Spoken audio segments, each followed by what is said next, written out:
உங்களுக்கு வாழ்க்கையில நல்ல நேரம் இருந்தால் மட்டும்தான் இந்த ஒரு கோவிலுக்கு இருக்க சிவபெருமானை உங்களால் வழிபட முடியும். இந்த கோவில் எங்கே இருக்குன்னு சொல்கிறேன். அதுக்கு முன்னாடி இது போல தகவலை தெரிஞ்சுக்க நம்ம பேஜை ஃபாலோ பண்ணாதவங்க மறக்காம ஃபாலோ பண்ணிட்டு வீடியோவை கடைசி வரைக்கும் பாருங்க. இந்த கோவிலுக்கு எப்படி வரணும்னு பார்த்தீங்கன்னா, கும்பகோணத்துலேருந்து காரைக்கால் போகிற வழியில் சுமார் 29 கிலோமீட்டர் தொலைவில் இருக்கக்கூடிய திருப்பாம்புரம் பாம்புரநாதர் கோவில் தாங்க.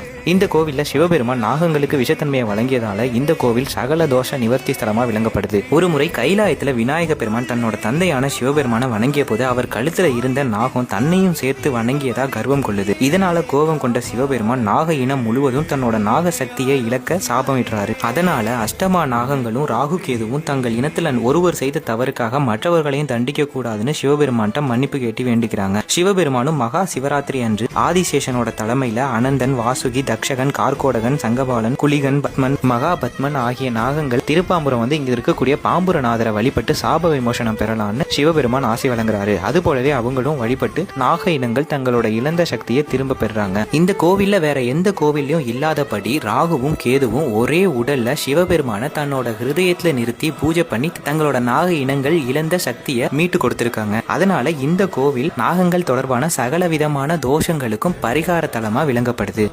திருப்பங்கள் வேண்டி திருப்பாம்பரவாரி.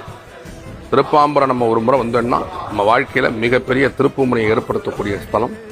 எப்பேற்பட்ட தோஷமா இருந்தாலும் நிவர்த்தியாகக்கூடிய ஸ்தலம்.